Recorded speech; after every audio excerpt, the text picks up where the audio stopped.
नमस्कार, जनता टीवी देख रहे हैं आप और मैं हूं आपके साथ रितेश कुमार गौतम और बुलेटिन का आगाज करेंगे इस वक्त की बड़ी जानकारी के साथ। ब्रेकिंग न्यूज आपको बता दें, अमेठी से जो इस वक्त सामने आ रही है, बिजली विभाग की बड़ी लापरवाही सामने आई है और बिजली विभाग की लापरवाही का खामियाजा दिहाड़ी मजदूर श्रमिक को उठाना पड़ा।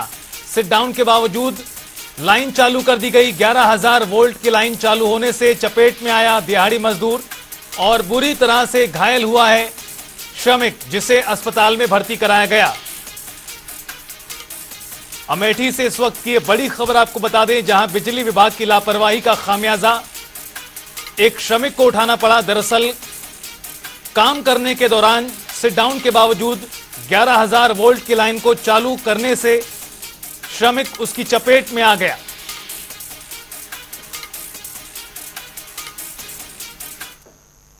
नरेंद्र मोदी ने तीसरी बार प्रधानमंत्री की शपथ लेने से पहले बीजेपी के वरिष्ठ नेताओं से मुलाकात की है और उनके साथ चुनावी चर्चा भी करते नजर आए। तस्वीरें आपको दिखा रहे हैं किस तरह से अलग अलग नेताओं से वो मिलते नजर आए हैं। तस्वीर देखिए पहली, जहां लाल कृष्ण आडवाणी वयोवृद्ध नेता बीजेपी, उनसे मिले, आशीर्वाद लिया। दूसरी तस्वीर देखिए, मुरली मनोहर जोशी से मिले। केंद्र में लगातार तीसरी बार सरकार बनाने जा रहे नरेंद्र मोदी संसद भवन के सेंट्रल हॉल पहुंचे। तीसरे ट्रम्प में जीत के बाद जब प्रधानमंत्री पहुंचे तो उनका गर्मजोशी से स्वागत किया गया। तस्वीरें देखिए किस तरह से ये तमाम तस्वीरें सामने आई हैं उनके कार्यक्रम की जुड़ी हुई, जहां गर्मजोशी के साथ तमाम एनडीए सांसदों ने, नेताओं ने उनका भव्य स्वागत किया।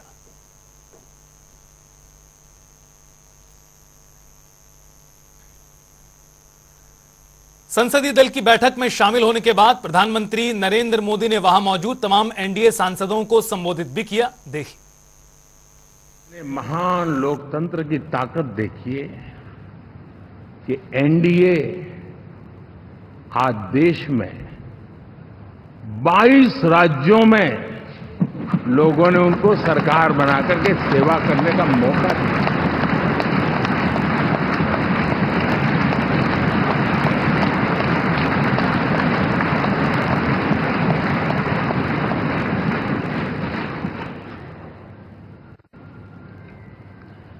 हमारा ये अलायंस सच्चे अर्थ में भारत की असली जो स्पिरिट है, जो भारत का आत्मा है, भारत की जड़ों में जो रचा बसा है, उसका एक अर्थ में प्रतिबिंब है।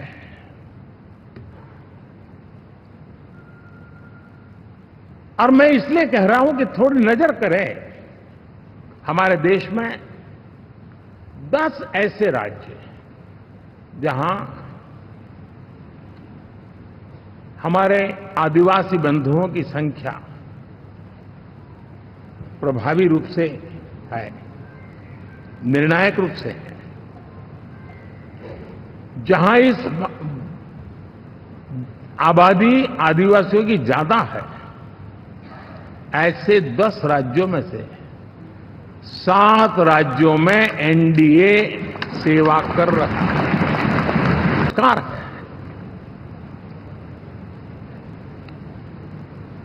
अब किसी भी बालक को पूछो कि भाई लोकसभा के चुनाव के पहले सरकार किसकी थी, तो कहेगा एनडीए। 24 के नतीजों के बाद सरकार किसकी बनी, एनडीए। फिर हारे कहां से भाई? पहले भी एनडीए थी, आज भी एनडीए और कल भी एनडीए है।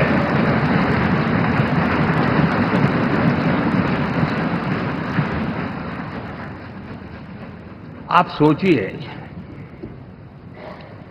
10 साल बाद भी कांग्रेस 100 के आंकड़े को नहीं छू पाई।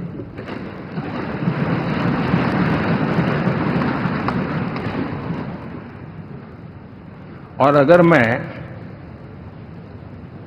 14, 19 और 24 तीन चुनावों को जोड़ करके कहूं,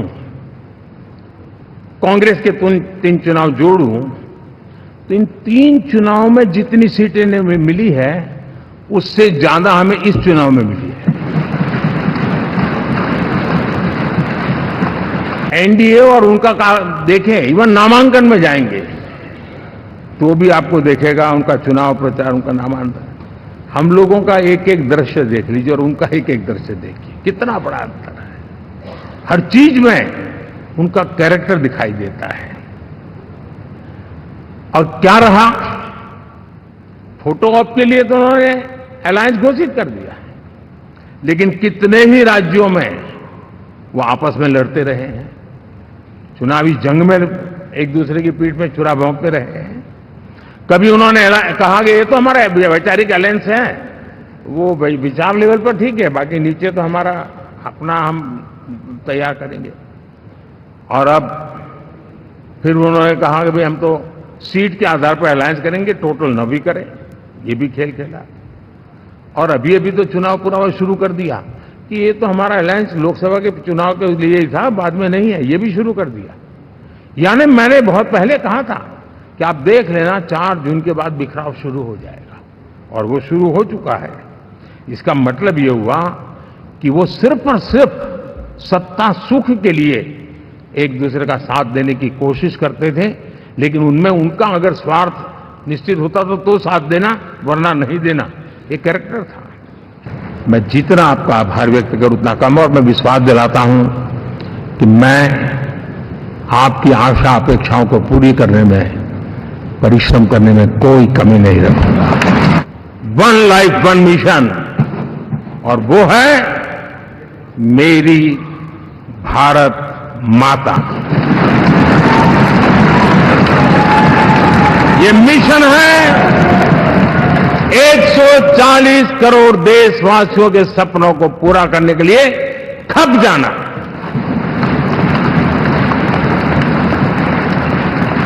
ये मिशन है 140 करोड़ देशवासियों को 1000 साल की मुसीबतों से जो गुजरी हुई पीढ़ी दर पीढ़ी है, उसे मुक्ति दिला करके सम्मान के साथ विश्व में। लोकसभा चुनाव में समाजवादी पार्टी की शानदार जीत पर सपा महासचिव शिवपाल यादव का बड़ा बयान सामने आया। उन्होंने कहा कि विपक्ष को खत्म करने की कोशिश करने वाली बीजेपी को जनता ने सबक सिखाने का काम किया है।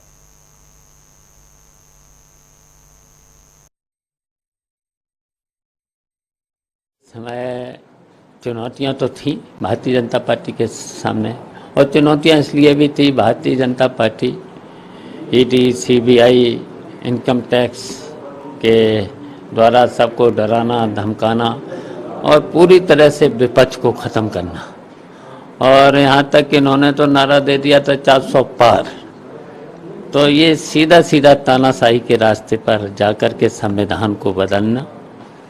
तो इस गरूर को, भारतीय जनता पार्टी को जो गरूर था, उस गरूर को समाजवादी पार्टी और इंडिया गठबंधन के कार्यकर्ताओं ने और जनता ने इनके गरूर को इस चुनाव में तोड़ने का काम किया है।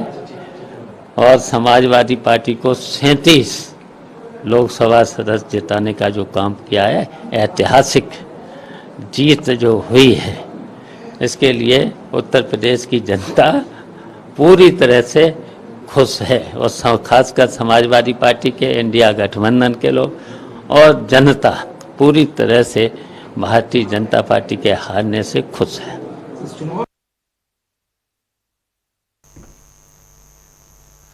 राज्यसभा सांसद और यूपी के पूर्व डिप्टी सीएम दिनेश शर्मा ने इंडिया गठबंधन पर जमकर निशाना साधा। कहा कि ऐतिहासिक घटना है कि पीएम मोदी के नेतृत्व में तीसरी बार सरकार बन रही है।